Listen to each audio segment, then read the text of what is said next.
It's her wedding day and she doesn't want to be there. Pinagpiestahan online ang videong ito sa Facebook. Ang bride, halata raw masama ang loob, nakasimangot habang ikinakasal. Sapilitan daw kasi itong pinag-isang dibdib sa lalaking hindi naman daw niya mahal. The poor teenager can't even smile. Dahil ang naturang kasal, di umano, parusa ng tatay ng bride. Dahil si babae, umibig daw sa isang banyaga na di umano, labag sa kanilang kultura. Kaya ibinenta di umano ng tatay ang kanyang anak at ipinakasal sa lalaking 23 taon o halos doble ng edad niya. Ang ritual at seremonya sa kanilang pag-iisang dibdib, sinaksihan ng buong bayan. The girl had to say goodbye to her freedom forever. Sa dulo ng video, sinasabi pa na ang ganitong mga pangyayari talamak sa mga malalayong bansa na pinakikialaman pati ang pribadong buhay ng mga babae. Dahilan para tumanggap ito ng mga batikos mula sa mga nakapanood ng video. This poor young girl being sold into a life of slavery and never-ending misery. That's messed up. That's not a good punishment. Parents should be ashamed. The older man is ashamed and disgusting for agreeing to marry her as a punishment for falling in love with someone other than who's allowed in her cultural and traditions. Ang kasal na ito, kuha dito sa Pilipinas at ang bride, isang Pilipina. Hanggang may natanggap kaming mensahe sa aming inbox, humihingi ng tulong. Kapatid daw niya ang bride sa video para malaman kung ano ba talaga ang nangyari sa kasal. Lumipad ang aming team sa Barangay Songko sa bayan ng Lantapan sa Bukidnon, kung saan nakatira ang bride at groom sa viral video. Mga miyembro sila ng tribong Talaandig. Pero bago pahintulutan ang aming team na pumasok sa kanilang komunidad, nagsagawa muna ng ritual, alinsunod sa kanilang paniniwala.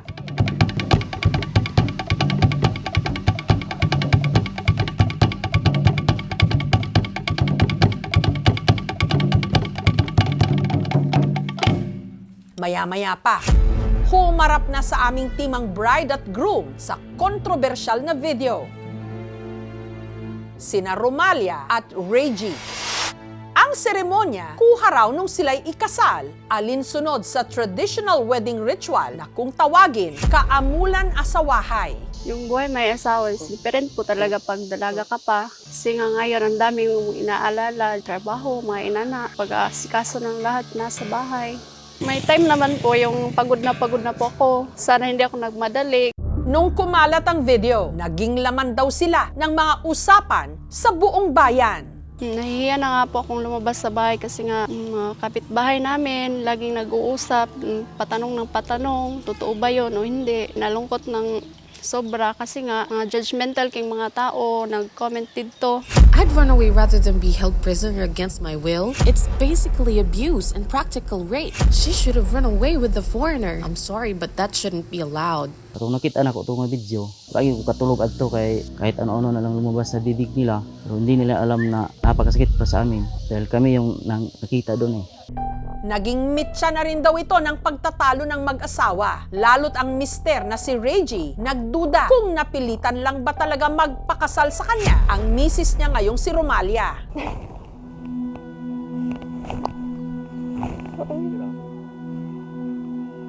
Kasi nga po, nagalit din po siya sa akin kasi nga nakukonvince po kasi siya sa video na yun na hindi totoo yung marriage namin, nagpa-plastic-plastikan lang ako.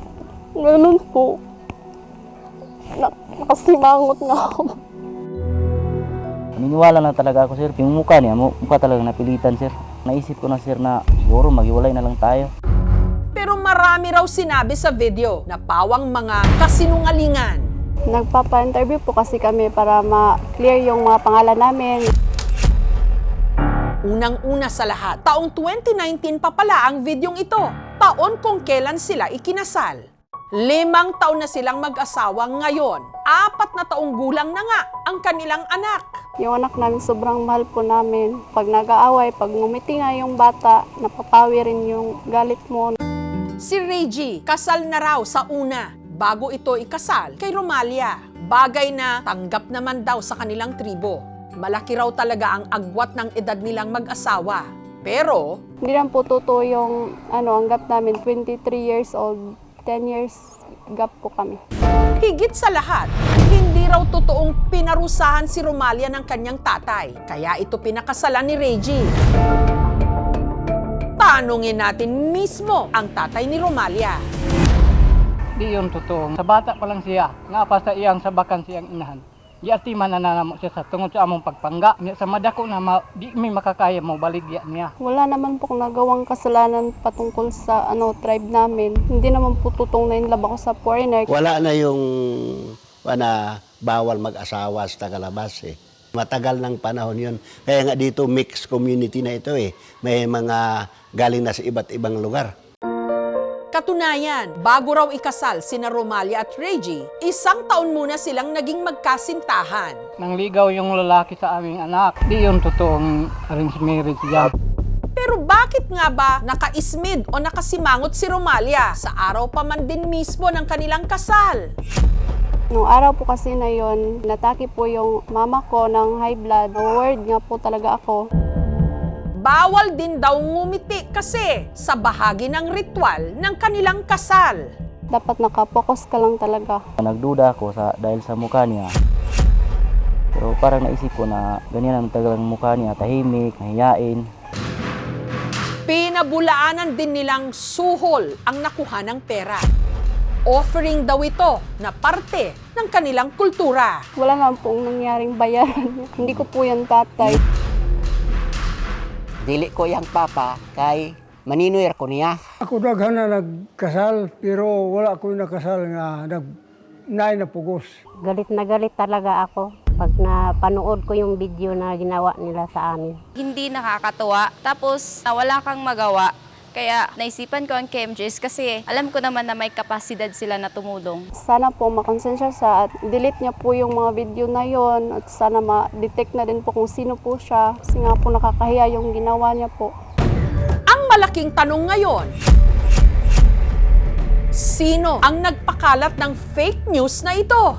Mga around April kasi yung kasal. So I think wala namang foreigner at that time. Most likely kasi maraming bumibisita dito na foreigner, pero mga October sila pumupunta kasi open yung community namin for IP Man celebration. Pasok po yan sa Republic Act 10175 or the Cybercrime Prevention Act of 2012. Ang punishment ng ordinary libel is prison correctional, 6 months to 6 years. Mag-elevate ng prison mayor, 6 years and 1 day to 12 years. Kung ginawa nyo yan through the social media.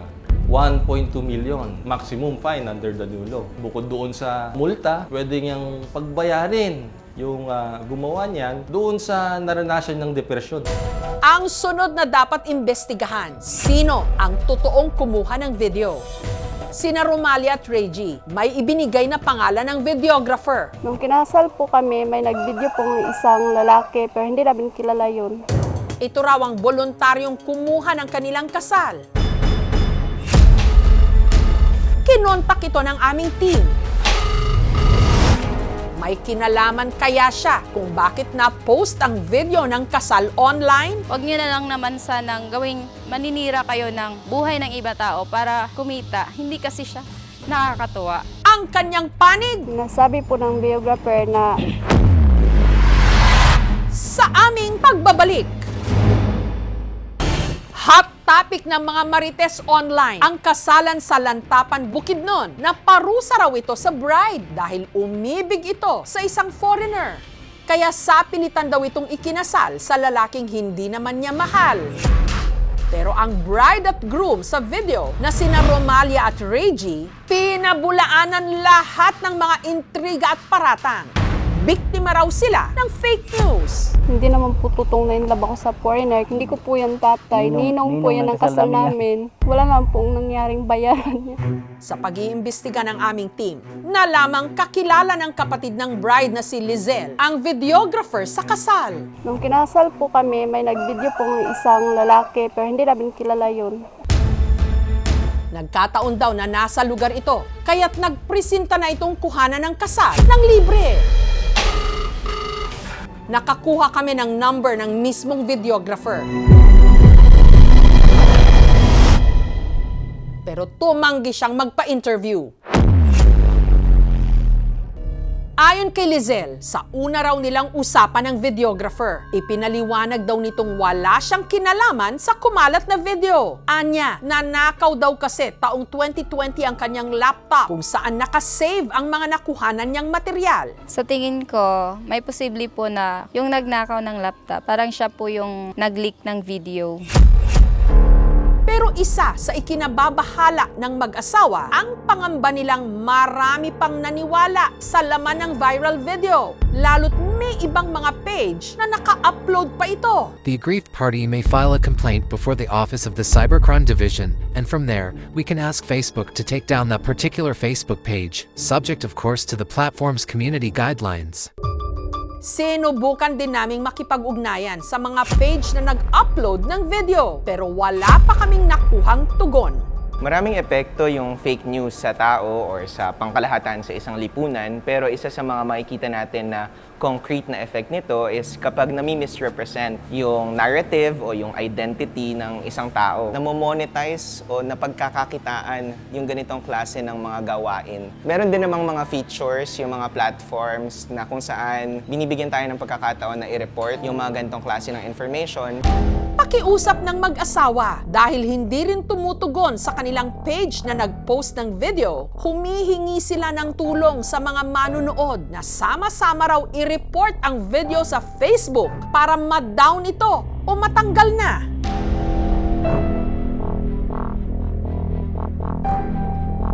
Gusto ko lang pong ma-delete yun or mawala kasi nga baka may iba pa siyang madamay na iba. Yung gumawa ng video noon, sana kung gusto niya ng pira, maghanap siya ng trabahong matino. Hindi yung maninira siya ng may buhay ng mga tao. Nakababahala na maraming pages ngayon o post online ang nagsishare at nagpo-post ng mga ulat na hindi naman pala totoo. It's her wedding day and she doesn't want to be there. Sa bawat iko-comment at ipopost po natin, tandaang may buhay ng mga totoong tao na pwedeng masira dahil lang sa mga istoryang gawa-gawa.